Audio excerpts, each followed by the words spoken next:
कहते हैं कि डॉक्टर जो होते हैं भगवान के रूप होते हैं और भगवान जो होते हैं पक्षपात और जातिवाद नहीं करते हैं। उसी कड़ी में आपको बता दें कि भगवान के स्वरूप यानी कि गोपालगंज की धरती पे एक ऐसे डॉक्टर जिसे लोग डॉक्टर विशाल के नाम से जानते हैं। हालांकि इनका आरोप है कि पत्रकारों ने इन्हें गुप्ता भी बना दिया है, यानी कि डॉक्टर विशाल गुप्ता। गोपालगंज में आने के बाद से जब आप समाज सेवा करेंगे तो लोग आपको देखते हुए ये कहेंगे फलनवा कोना जात के है, शायद लगातार राजनीति करे आइल बा। लेकिन हमारे साथ डॉक्टर विशाल हैं, सबसे पहले स्वागत करेंगे और फिर बातचीत का सिलसिला आगे बढ़ाएंगे। बहुत बहुत स्वागत है। नमस्कार, आपका भी बहुत बहुत स्वागत है। आपने मुझे इस काबिल समझा कि आप मुझे आज अपने चैनल पे लेके आए और मेरा नाम विशाल कुमार ही है। हाँ, हो सकता है लोग मुझे कुछ लोग गुप्ता कहते हैं, तो गुप्ता भी कहने में कोई बुराई नहीं है, कोई गुप्ता कोई ख़राब टाइटल है नहीं। तो जिसको जो पसंद है, मैं आपका बेटा हूँ, आपका भाई हूँ, विशाल कुमार हूँ, विशाल कुमार गुप्ता हूँ, चाहे जो नाम से बुला लीजिए, हूँ मैं वही डॉक्टर विशाल, जो आपकी सेवा में आपके साथ लगा हुआ हूँ। पिछले 10 वर्षों से लगा हुआ हूँ, जब से मैं यहाँ पे हूँ। अच्छा, डॉक्टर विशाल एक ऐसे परिवेश में पले बड़े हैं, डॉक्टर विशाल एक ऐसे परिवार से आते हैं जिस परिवार में मतलब गरीबी जो है दूर दूर तक डॉक्टर विशाल ने अपने होश आवास में तो नहीं देखी है। और ऐसा व्यक्ति जब सड़कों पे दिखता है, जब कहीं बाढ़ आता है, कहीं सुखाड़ होता है, या फिर कहीं कोई व्यक्ति तकलीफ में दिखता है, किसी के तन पे कंबल नहीं होता है, वहाँ कंबल देने के लिए पहुँच जाता है। जहाँ देखता है डॉक्टर विशाल की यहाँ पे फला आदमी भूखा है, ठीक है, वहाँ उसको भोजन लेकर डॉक्टर विशाल पहुँच जाते हैं, ठीक है। जहाँ डॉक्टर जो है मोटी रकम लेते हैं, वहाँ जो डॉक्टर विशाल हैं, डॉक्टर विशाल पे ऐसा आरोप नहीं है। डॉक्टर विशाल के पास अगर कोई मरीज आता है, बोलता है कि भैया तनी कुछ छोड़ दी, तो डॉक्टर विशाल छोड़ भी देवेला। लोग कहला डॉक्टर विशाल बाबू के ऐसा प्रवृत्ति बाटे, ऐसा मने काहे मने लागेला कि मने लोग के सेवा करे के डॉक्टर विशाल के। ऐसा क्यों लगता है कि डॉक्टर विशाल जो है गरीबों के लिए बने हैं, आम जनता के लिए बने हैं, ज़रूरतमंदों के लिए बने हैं? देखिए, जैसा आपने सही मुझे याद दिलाया, मैं भूल भी गया था कि मेरा जो सामाजिक कार्य था, ये सामाजिक जो जीवन था, पहले मैं पढ़ रहा था, वो बाढ़ से ही शुरू हुआ। 2014 में मैं यहाँ आया, उसके बाद एक बहुत बड़ी बाढ़ की घटना हुई, जब काफ़ी लोग विस्थापित हुए। जब हमारा एक बांध टूटा था उधर साइड में, बरौली प्रखंड में कहीं पे वहाँ टूटा था, तो उस समय मुझे काफ़ी दुख हुआ। मैंने देखा कि लोग बहुत बुरी तरह से विस्थापित हो गए थे। सारे लोग गाय और भैंस लेके अपने सामान को लेके एनएच पे आ गए थे। अच्छा था कि उसमें एनएच था जो कि ऊंचा था, उस पर लोग बैठे थे, किसी के पास खाने की दिक्कत थी सब लोग के पास। तो उसमें हम लोगों ने पहला काम ये शुरू किया था। तो ये आदमी का स्वभाव होता है, आदमी का नेचर होता है, और नेचर सिग्नेचर को बदला नहीं जा सकता है। तो हो सकता है मेरे परिवार में, मेरे खून में, मेरे जिन में ऐसी चीज़ें इनकलकेट कर गई। या मैं एक और चीज़ में मानता हूँ कि मैं आँख का डॉक्टर हूँ, और मैं महसूस करता हूँ कि जो आँख के डॉक्टर होते हैं, और आँख के डॉक्टर जो होते हैं सबसे अधिक चैरिटी करते हैं, क्योंकि नेत्रदान पे काम करना होता है, हमें मोतियाबिंद का ऑपरेशन करना होता है। और गवर्नमेंट भी national programme of control of blindness है, वो भी कैटरैक्ट सर्जरीज पे फोकस करती है। और हम लोगों ने जब कॉलेज में भी जब हम थे, तो उस समय भी बहुत दूर दूर क्षेत्रों में जाके हम लोग कैटरैक्ट सर्जरीज फ्री में करते थे। तो ये सब चीज़ें हैं जो मिलजुल के मुझे एक स्वाभाविक बनाया हुआ नहीं, एक स्वाभाविक समाज सेवी के रूप में मुझे प्रकट होने का मौका लगा, और मैं प्रकट हो पाया हूँ गोपालगंज के जनता के बीच में। अच्छा, डॉक्टर विशाल जो हैं, ठीक है, आंखों के डॉक्टर हैं, तो अपने दूर दृष्टि से गोपालगंज का भविष्य भी देख रहे होंगे। एकदम, गोपालगंज का भविष्य बहुत ही सुंदर है। ये बहुत ही सुंदर और छोटा सा हमारा शहर है, जिसमें बहुत व्यवस्थाएं बन गई हैं, कुछ चीज़ें ठीक करनी है। और डॉक्टर विशाल को गोपालगंज कैसा दिखता है? गोपालगंज नज़दीक से देखा जाए तो एक छोटा शहर है, जिसमें लोग मिलजुल के एक दूसरे के साथ रहते हैं। धार्मिक सद्भाव यहाँ पे अच्छा है, इसमें कोई दो राय नहीं है। कुछ कमियाँ हैं जो पीछे के लोगों ने उन चीज़ों को ठीक करने का प्रयास किया है। जैसे थोड़ा बहुत अभी जैसे बारिश में मैं देखता हूँ फेसबुक पे लोग कुछ पोस्ट डाल देते हैं, कहीं पे कुछ पानी वाटर लॉगिंग आ जा रहा है, तो उनको ठीक करने की आवश्यकता है। कि एक उसके लिए प्रॉपर मास्टर प्लान की ज़रूरत है, कि प्रॉपर तरीके से हम लोग लेवल चेक करके प्रॉपर एक ड्रेनेज सिस्टम बनाए, जहाँ पंप लगाने की ज़रूरत हो वहाँ पंप लगाएं, उसको करके ठीक किया जाए। थोड़े बहुत हमें डिग्री कॉलेजेस की ज़रूरत है। हमारे पास +2 के बहुत सारे स्कूल्स हैं, कॉलेजेस हैं। डिग्री कॉलेज में प्रॉब्लम है, जब बच्चे हमारे निकलते हैं, करीब 20-25 हज़ार बच्चे जब हमारा यहाँ से +2 करके निकलते हैं, तो उनको सीटें कम है हमारे पास डिग्री कॉलेजेस की। तो काफ़ी सारे प्राइवेट कॉलेज डिग्री कॉलेजेस भी आई हैं। मुझे लगता है कि अगले 2 से 5 साल में और भी डिग्री कॉलेजेस आ जाएंगी। मेडिकल कॉलेजेस का हम लोगों का वो हो चुका है, क्या कहते हैं, आधारशिला रखी जा चुकी है। तो उम्मीद करते हैं कि अगली बार ये भी कॉलेज भी चाउन में हो जाएगा। ये जो कुछ छोटी छोटी चीज़ें हैं जिसको हम लोग ठीक करने की आवश्यकता है। कॉलेज बता दिया आपको हमने, हॉस्पिटल भी हमारा अच्छा बन रहा है, मेडिकल कॉलेज आ जाएगा तो हमारा स्वास्थ्य की भी सुविधाएँ हमारी ठीक हो जाएंगी। ट्रेन पे काम हमारे माननीय MP साहब काफ़ी कर रहे हैं, ट्रेन हमारी ठीक हो रही है थोड़ा बहुत।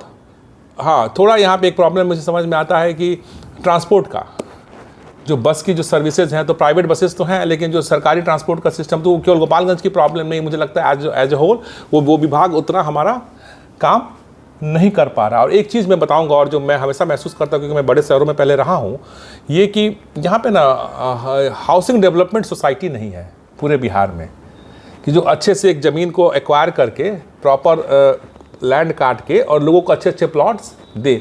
तो इसलिए यहाँ पे ना बहुत अधिक डिस्प्यूट है, कोर्ट में सिविल का केस बहुत ज़्यादा है। कोई किसी की ज़मीन पर अतिक्रमण करता है, एक ही ज़मीन को 2 बार 3 बार बेच दिया जाता है। इसको ठीक करने की आवश्यकता, तो मैं इस पर ज़रूर काम करूँगा, मैं अगर उस लायक बन पाया तो। एक और चीज़ मैं यहाँ पे महसूस करता हूँ, थोड़ा यहाँ पे इरिगेशन का प्रॉब्लम है।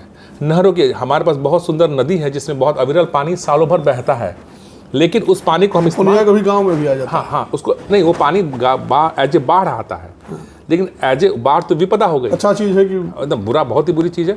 एज ए विपदा वो आता है, लेकिन हम चाहें तो उसको अगर से कंट्रोल करके हम लोग प्रॉपर चैनल बना दे, उसको अवसर में बदल सकते हैं। अवसर बदल सकते। तो हमारे जो हम लोग जो नल जल में जो ज़मीन से जो पानी खोद के निकाल रहे हैं, उससे अच्छा नल जल को यहाँ पे थोड़ा मॉडिफाई करके हम लोग बड़ा बड़ा जलाशय बना दें नदी के किनारे बेल्ट में, और एक बड़ा सा हम लोग ऊँचा पानी का टंकी बना दें।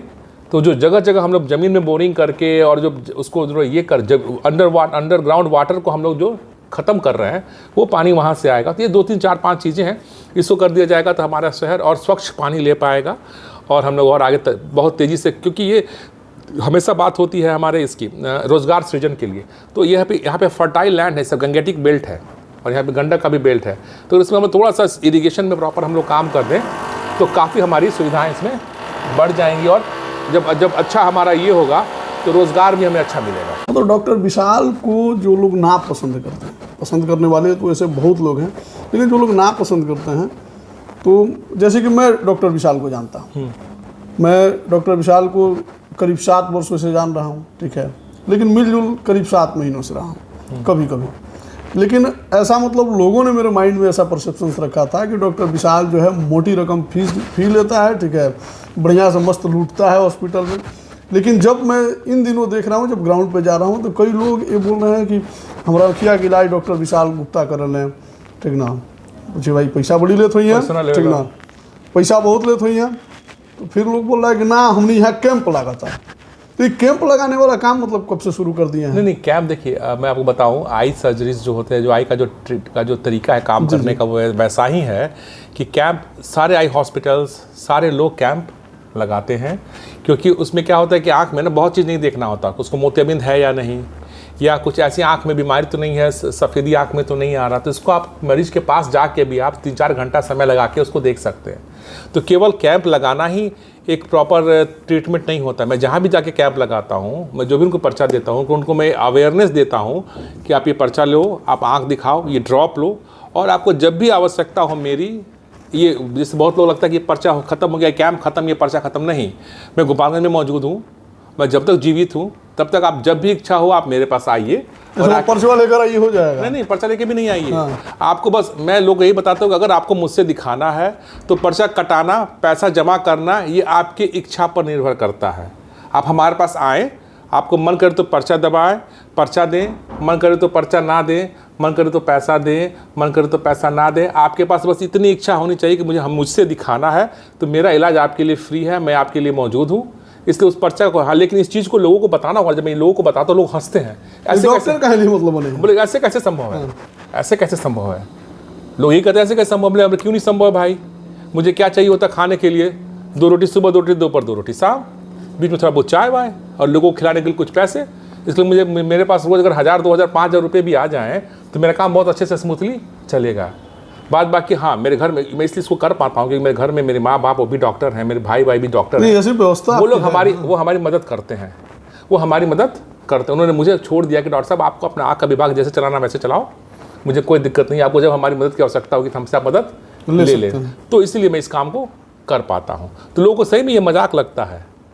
और जैसे आपको भाई सब लोगों ने कहा कि बहुत पैसे लूटते हैं, अब किसी के भाषा पे, किसी के जबान पे आप लगाम नहीं लगा सकते हैं। जिसको जैसी सोच है वो वैसा मेरे बारे में बोल सकता है। लूटे हैं पैसा, मैं पैसा लूटे रहते तो कहा जाते। मेरे माता पिता ने, मेरी माँ ने यहाँ पे काम शुरू किया था 1974 में। 1974? जी श्रीमान, 51 साल में अगर हम पैसा लूटे होते तो आधा गोपालगंज मेरा जरूर होता। जरा पता कर लीजिए मेरे पास गोपालगंज में कितनी सारी संपत्तियाँ हैं और कितने सारे शोरूम्स हैं, कितने सारे क्या हैं। पूरा आधा गोपालगंज जरूर हम बना सकते थे। तो 1974 में मुझे लगता है कि आपको पता नहीं, आप तो कहाँ होंगे श्रीमान, बहुत लोग इस दुनिया में जो लोग कहते हैं कि हम लोग बहुत लूटते, वो तो होंगे ही नहीं। और अभी तक मेरी माता जी या मेरा हॉस्पिटल 1 लाख से ऊपर डिलीवरी करा चुका है। और गोपालगंज की जनसंख्या है 35 लाख या 30 लाख के आसपास है। तो हर एक परिवार में एक बच्चा हमारे घर का दिया हुआ है। तो जो आदमी 1 लाख डिलीवरी करा चुका होगा तो लूट के तो राजा हो चुका होता। लेकिन अभी भी अगर राजा हो गया, मैं हो गया रहता, तो मुझे लोगों के बीच में नहीं जाने की ज़रूरत पड़ती और ना ही मुझे लोगों की मदद करने की ज़रूरत पड़ती। बस हम यहीं से राजा, आओ भाई इतना पैसा ले जाओ, इतना ले जाओ। तो हम लोग पिछले 51 साल से इस काम को कर रहे हैं। और क्या मेरी हैसियत है, क्या मेरा औकात है, सब आपको पता है, सब खुली किताब है, आप आके देख सकते हैं। आप देख सकते हैं, IT वाले तो हमेशा देखते हैं IT वाले हमेशा देखते हैं। हाँ देखते हैं, नहीं तो थोड़ी जिंदा छोड़ देंगे, हमें थोड़ी जिंदा छोड़ देंगे। हम अगर उनको ठीक से उनका हम टैक्स नहीं भरेंगे तो छोड़ेंगे थोड़ी जिंदा। सब लोग देखते हैं, सब खुली किताब है, सब रसीद कटता है, हिसाब से सारा कुछ काम होता है। अच्छा, इन दिनों डॉक्टर विशाल का जो नाम है ना, NDA में भारतीय जनता पार्टी के टिकट पे गोपालगंज से 1 नंबर पे चल रहा है कि अगर मतलब मौजूदा विधायक का अगर टिकट कटता है तो वो टिकट जो है डॉक्टर विशाल का होगा। जानते हैं श्रीमान, अगर इसकी जगह पे आप मुझे ये कहते कि डॉक्टर साहब आपका 1 नंबर कार्यकर्ता के रूप में काम चल, मुझे ज़्यादा खुशी होती। मुझे आपको फिर से बताऊं, मुझे कार्यकर्ता बन के, एक समाज सेवी बन के लोगों को मदद करने में जो मज़ा आता है वो मज़ा और किसी काम में नहीं आता। तो आप मुझे ये कहिए कि आप गोपालगंज में NDA के 1 नंबर कार्यकर्ता हैं, एक ऐसे कार्यकर्ता हैं जो अपना समय निकाल के लोगों के बीच में जाता है, उनकी मदद करता है, आँख की जांच करता है, वस्त्र वितरण करता है, खाना खिलाता है, कॉपी किताब बांटता है और बहुत सारे खेल का सामग्री भी हम देते हैं लोगों को। खेल का भी सामग्री? हाँ, क्रिकेट का बैट बॉल विकेट में पैकेट बना के मैं वो भी देता हूँ। तो अब वो आप ये कहो कि नहीं गोपालगंज में भाजपा का 1 नंबर कार्यकर्ता, भाजपा में क्या पूरे सारण में 1 नंबर कार्यकर्ता, तो इससे मुझे ज़्यादा खुशी होगी। केवल भाजपा में मुझे केवल गोपालगंज में बांध के रखने की ज़रूरत नहीं है। मुझे सारण में आप जोड़ के देखिए, आप सबको, सब जितने आपके जो लोग हैं उनको एनालिसिस करके बताइए कि मैं जिस लेवल पे हूँ, मेरी जितनी हैसियत है उस हिसाब से मैं उससे बढ़ के काम कर पा रहा हूँ लोगों की नहीं। अच्छा, जब आग लगती है ना तभी धुआं कहीं ना कहीं से उठती है, ठीक है।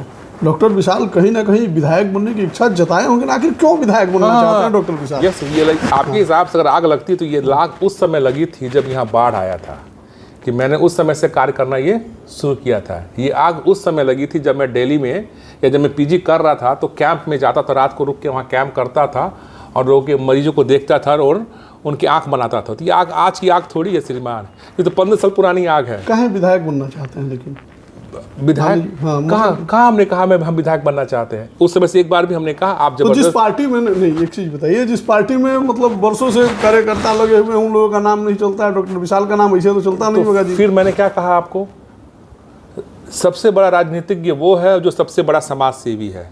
हो सकता है कि मैंने 10 साल में इतना समाज सेवा कर दिया लोगों के लिए, या लोग मेरे अंदर देख रहे हैं कि इन्होंने जो कुछ भी काम किया है वो सामाजिक भावना से प्रेरित होकर किया है, लोगों के फ़ायदे के लिए किया है। तो इसका मतलब थोड़ी है कि जो आदमी 10 साल से UPSC की तैयारी कर रहा है वही IAS ऑफिसर बनेगा, जो 1 साल में बन के, बहुत बार मैं देखा यहाँ पे राहुल साहब DM साहब आए, कितने कम उम्र के थे, एक अटैम्प्ट में उन्होंने IAS ऑफिसर क्लियर कर लिया। और बहुत जो बूढ़े बन के IAS ऑफिसर बनते हैं। तो डिपेंड करता है कि आपकी इंटेंसिटी कितनी है, आप कितने तन मन धन से उस चीज़ में लगे हुए हो सकता है कि मेरा जो प्रेम है, मेरा जो लोगों के साथ काम करने का तरीका, सबको मैं अपने भाई बहन की तरह ही समझ के काम करता हूँ। लोगों को ये चीज़ पसंद आ रही है तो मुझे उन्होंने जल्दी आगे बढ़ा दिया। लेकिन मैं फिर से आपको कहना चाहूँगा कि मैं कोई भाजपा का MLA का कैंडिडेट नहीं हूँ, मैं कोई टिकट की रेस में मैं नहीं दौड़ रहा हूँ। हाँ, मैं भाजपा का 1 नंबर का कार्यकर्ता हूँ जो अपना, इस बात की फक्र है। हाँ, जो अपने तन मन धन से, अगर आप भाजपा के अलावा कहे तो आप, मैं इस देश का कार्यकर्ता हूँ, भारत माता का कार्यकर्ता हूँ, जो भारत माता के लोग हैं। कई बार आपको मोहम्मदपुर में भी देखा गया है, कहीं भेज दीजिए ना मुझे, आप मोहम्मदपुर में भेज दीजिए। अभी हम चले गए थे वहाँ, वोट आपको थोड़ी देगा। सुनिए ना, अभी हम गए मोहम्मदपुर का वोट आपको थोड़ी देगा। सर अभी हम गए थे अगरतला, वहाँ जाकर वहाँ हम कार्य करके आए, लोगों से मिल के आए, वहाँ लोगों की प्रॉब्लम समझ के, वो मुझे थोड़ी वोट देंगे। अभी अगरतला जहाँ मुझे, वहाँ में गए, हम गंगा समग्र के प्रांत क्या कहते संपर्क प्रमुख है, तो वहाँ हमारे गंगा समग्र एक हमारा कोलैटरल से एक विभाग है RSS का, जिसका मैं संपर्क प्रमुख हूँ। तो आप मुझे जो संगीत कह रहे हैं, मैं तो ये कह रहा हूँ मैं संपर्क प्रमुख हूँ, क्या कहते हैं इसका, गंगा समग्र का। लोगों को नहीं पता होगा कि मैं चुपके से काम करता हूँ। तो मैं भी अगरतला गया था और गंगा समग्र के बहुत अच्छे वहाँ पे कार्यकर्ता हूँ, उनके साथ मिल के मैं काफ़ी अदर सुदूर जगहों में गया। मैं जंगलों में कहाँ गया, वहाँ हम लोग बैठ के कि भाई यहाँ पे बनवासी हमारा एक तरह का एक कार्यक्रम है, उसके अंदर यहाँ लोगों को ला के यहाँ पे लोगों को कैसे मदद जबकि यहाँ पे भाजपा की सरकार है उसके बाद भी। तो मैं यह नहीं देखता हूँ, मुझे तो कहिए कि भारत क्या, मुझे आप युगांडा में भेज दोगे, अगर आप मुझे घाना में भेज दोगे कि जाकर वहाँ गरीब लोग हैं उनको मोतियाबिंद है, कोई ऑपरेशन नहीं कर रहा, डॉक्टर से ऑपरेशन करके चले आओ, तो मैं जाऊँगा 7 दिन मानवता के नाते। बस यही है कि मैं इंसान को देख के, जीव जंतुओं को देख कर मुझे बहुत अधिक पीड़ा होती है, उनकी परेशानियों को देख के। और मैं चाहता हूँ जब भगवान ने मुझे वो सक्षमता दी है, वो अगर मुझे दिया है, जिसको बोलते हैं आपको करने की क्षमता दी है, शक्ति दी है, क्यों नहीं करके मैं उन लोगों को खुश करूँ। तो इंसान के लिए मैं काम करता हूँ। वो इंसान सबसे पहले हमारे भारतीय होने को का भी मदद करके, लोगों ने भी कहा ना, पहले अपने परिवार को देखो, अपने पड़ोसियों को देखो, अपने देश को देखो, तब इस धरा को देखो। अल्टीमेटली जो भी इस धरा पे मौजूद हैं वो ना कहीं से आपसे रिलेटिव तो हैं ही। बिल्कुल। उनको कोई नुकसान हो, कल अगर परमाणु बम चल जाता है कहीं दूसरे जगह पे, क्या उसका रेडिएशन का असर पूरे धरा पे नहीं होगी? ग्लोबल वार्मिंग की बात हो रही है, जगह जगह इंडस्ट्रीज, लोगों के बड़े बड़े इंडस्ट्रीज लगा रहे हैं, तो क्या उससे पूरा धरती प्रभावित नहीं हो रहा है? सब जगह हो रहा है। ग्लोबल वार्मिंग के कारण सब जगह बाढ़ आ रही है। तो मुझे एकदम मतलब नहीं है एक जगह से। हाँ, मेरा ये ज़रूर कंसर्न है कि मैं जहाँ भी रहूँ वहाँ के लोगों के लिए और उस धरती के लोगों के लिए, धरती की मैं बात करता हूँ, उनके मैं काम आ सकूँ, उनकी मैं मदद कर पाऊँ, और उनके लाइफ को मैं हमेशा बोलता हूँ विकास तो चल ही रहा, मैं ये चाहता हूँ कि उनके लाइफ को मैं आरामदायक, कंफर्टेबल बना पाऊँ सारे क्षेत्र में। ज़्यादा समय नहीं लेंगे, आपका समय काफ़ी कीमती है, अपना ओपीडी छोड़ के बैठे हुए हैं डॉक्टर साहब। दो क्वेश्चन आपका आखिरी लेंगे। सबसे पहला नंबर चीज़ कि अगर मान लीजिए एनडीए आपको प्रत्याशी बनाती है, भारतीय जनता पार्टी अगर आपको यहाँ से प्रत्याशी बनाती है, तो गोपालगंज का मंजर क्या होगा, क्या स्थिति होगा यहाँ का चुनाव का? नहीं, गोपालगंज का अगर मंजर, अगर भारतीय जनता पार्टी मुझे प्रत्याशी बनाती है या नहीं बनाती है, सरकार तो यहाँ पे हमारे विधायक तो भारतीय जनता पार्टी के ही बनने वाले हैं, इसमें कोई दो राय नहीं। हम भारतीय जनता पार्टी और जो हमारा एनडीए है, हम 6 सीटों पे आगे हैं और आगे रहेंगे। जो 2 सीट हमने लूज़ किया था, वहाँ के लोगों को समझ में आ गया है कि हमें किसके साथ रहना है, कौन आदमी कौन सी पार्टी है जो हमारी मदद करती है और हमारे बारे में सोचती है। तो वो लोग भी हमसे जुड़ रहे हैं और सब जगह 6 जगह से हम लोग आएंगे।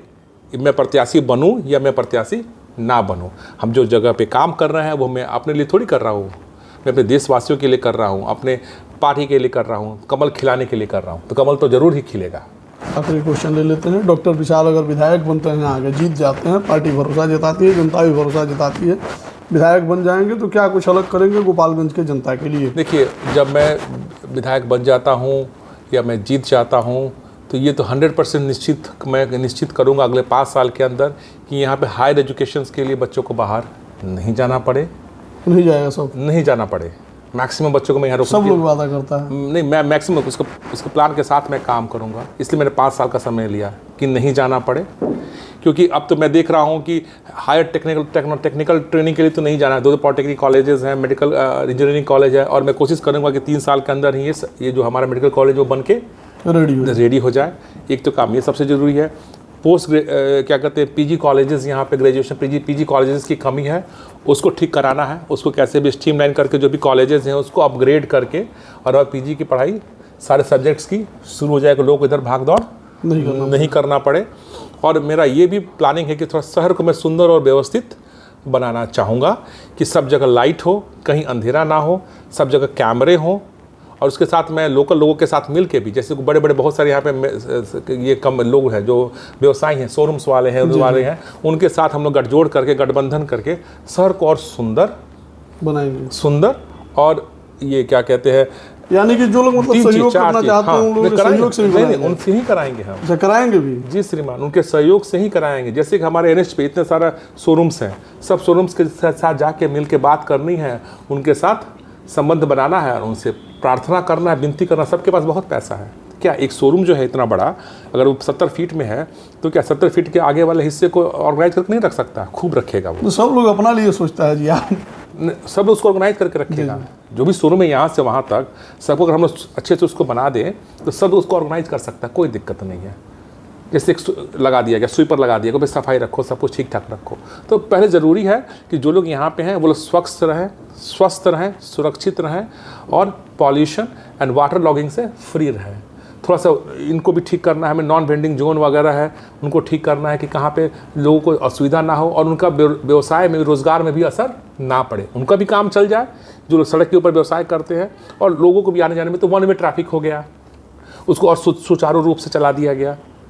तो इसको अगर छोटे अच्छा, शहर बहुत बड़ा नहीं है, मैंने आपको पहले भी कहा, तो वन वे ट्रैफिक भी अच्छे से प्रॉपर तरीके से कर दिया जाएगा, तो शहर में प्रॉपर तरीके से लोग का मूवमेंट होगा और काम कर पाएंगे। तो छोटी छोटी चीज़ें हैं जिसको मिलके, और मेरा ये अप्रोच रहेगा कि मैं एक ऐसा कंट्रोल रूम बनाऊंगा जहाँ पे हर एक आदमी का इंडिविजुअल जो भी प्रॉब्लम है, सब, एक तो आपका होता है जनरल प्रॉब्लम, जैसे पानी का प्रॉब्लम सबका है, जाम का प्रॉब्लम सबका है, एक तो उस चीज़ को स्ट्रीमलाइन करना है, और लोगों के साथ मिलके, जैसे कॉलेज में बहुत सारे मेरे मित्र लोग हैं और लोग इनके कॉलेजेस हैं, डिग्री कॉलेजेस हैं, ये सब है, उनके साथ मिलके क्या आपसे मदद करनी है बताओ, कहाँ दौड़ना है, हम दौड़ के तुम्हारे कॉलेज को अपग्रेड करा दिए, पोस्ट ग्रेजुएट हो गया तो वो काम खत्म हो गया। इसलिए हम ये सोचेंगे कि नहीं, अरे ये तो हमको वोट नहीं दिए हैं तो इनका कॉलेजेस का बैंड बजा दो, नहीं नहीं नहीं, मेरा काम, अगर उनका कॉलेज ऐसा है कि जो आगे जाके पोस्ट ग्रेजुएट हो सकता है और उसके साथ और बच्चे जुड़ के हमारे और बच्चे, उसमें तो और बच्चे तो जाके पढ़ेंगे ना भाई, हमारे शहर के बच्चे, तो ऐसा एकदम व्यवहार नहीं, जो कुछ ऐसा काम करना है जो कोई भी लोग हों